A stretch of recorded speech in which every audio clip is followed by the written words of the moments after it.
Hello and welcome to Meals Fit to Serve.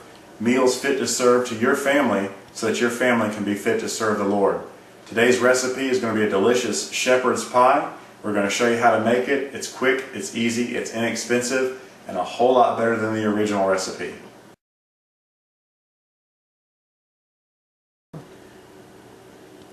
Alright, we're going to show you what we have here today for your ingredients so you can make sure you have everything together.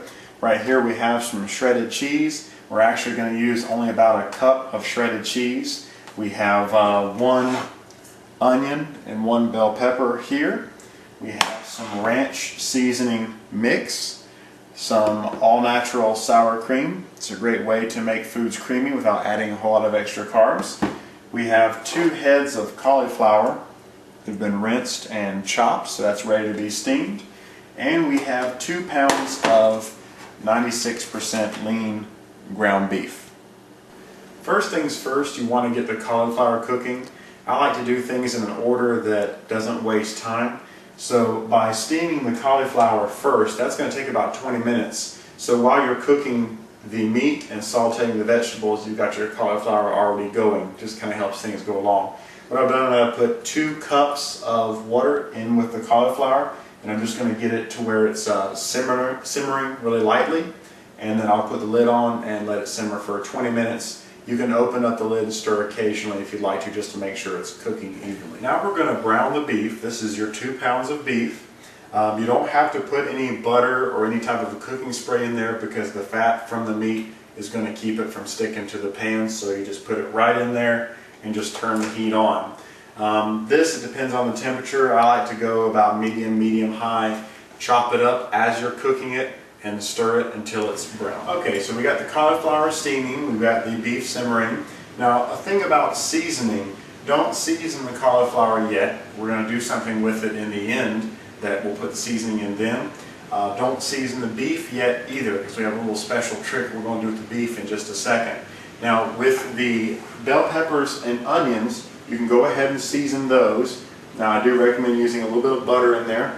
Don't get afraid about butter. Butter is actually not as unhealthy as you think, because your body knows actually how to digest butter, whereas a lot of these artificial butter substitutes, if you will, are actually more difficult for your body to digest. So a little bit of the real thing is better than a lot of the fake thing. So a little bit of butter in the onions and bell peppers, and you can put some salt and pepper on those if you like. Okay, the ground beef is browned.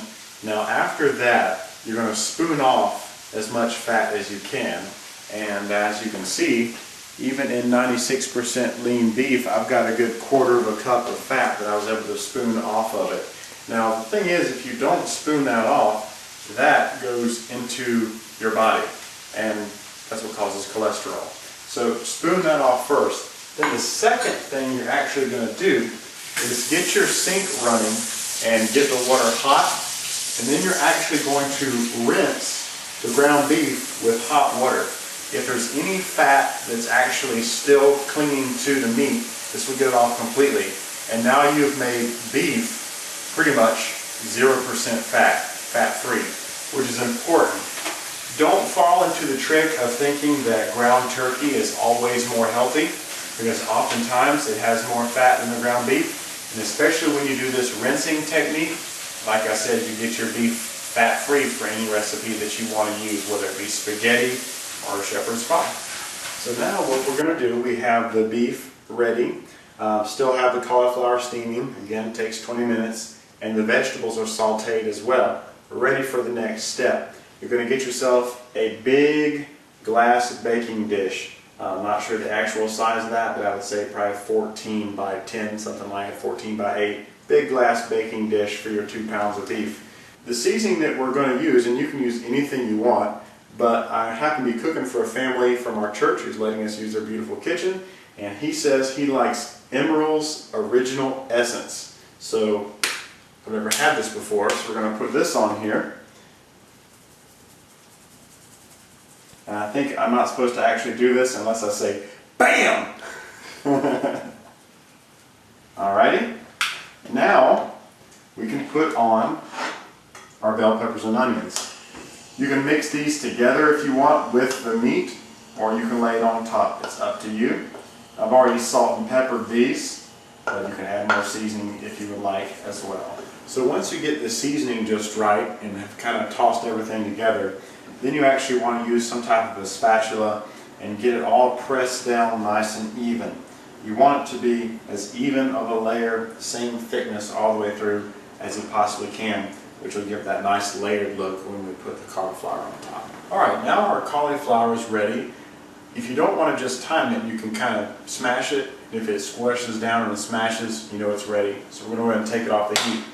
Now we're going to actually whip the cauliflower and make it into the consistency of mashed potatoes. So it's going to replace normal mashed potatoes in your shepherd's pie. But now there's an important step about this.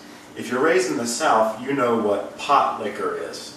When you cook any type of a vegetable, especially greens, in a liquid, the liquid has a very strong flavor of the vegetable in it. Now, give me some cornbread, and I like that. I'll just sop it right up.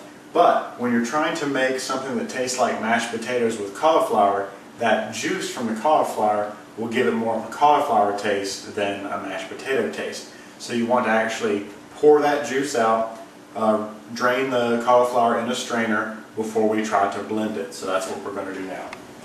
What we're going to do now is we have the steamed cauliflower in a mixing bowl. Now, if you have one of these, it's nice, or if you just have a hand mixer, we can actually mash it as well. However you want to do it, we're going to use a mixer here.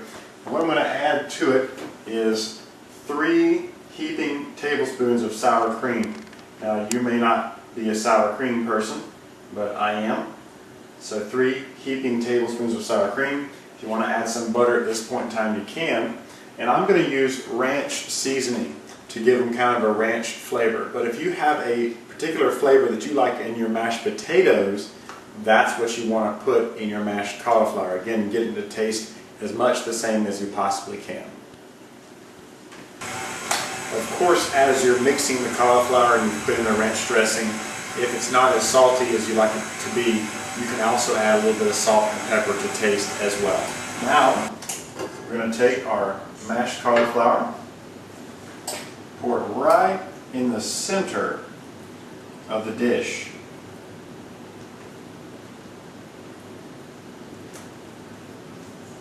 Definitely make sure we get all of that, which is why these things are very handy.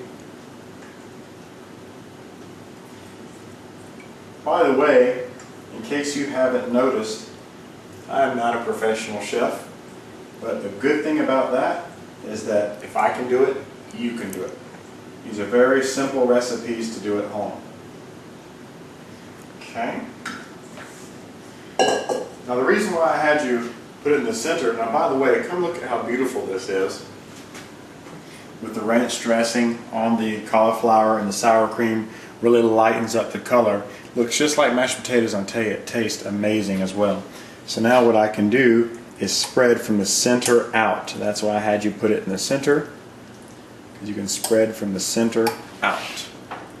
You just want to get this as evenly layered as you can. Last step, cheese. Now I've got the oven preheating at 350 degrees.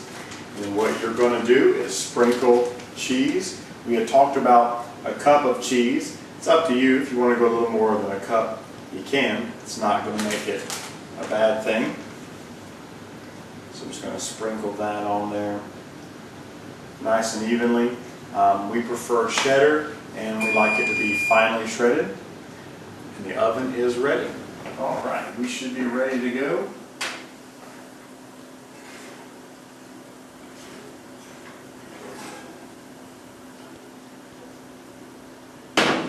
Oh yeah. We'll get you a close-up of this. So here's one of our 8 servings, and this is the nutritional comparison. A serving this size of normal shepherd's pie has 390 calories, where our fit to serve shepherd's pie has 131. That's about a third of the calories. Fat grams in normal shepherd's pie is 22. In fit to serve shepherd's pie, it's actually only 6. So there again, a third of the fat. Carbohydrates in normal shepherd's pie, 21 carbs per serving. Fit to serve shepherd's pie, 6.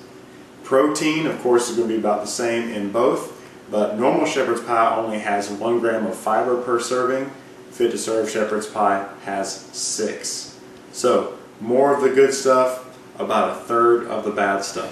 Thanks for watching. I hope you enjoyed the video, and I hope you enjoy the Fit to Serve shepherd's pie. Be sure to subscribe to our videos in the description bar below. There's also the link to our website and also to the book Fit to Serve. You can purchase it as well. Now, with the shepherd's pie, we only did 2 vegetables in that, onions and bell peppers. You can add any vegetables you want to it that are on the acceptable vegetable list in the book Fit to Serve. So have a happy time cooking, and I hope your family enjoys. Thanks for watching.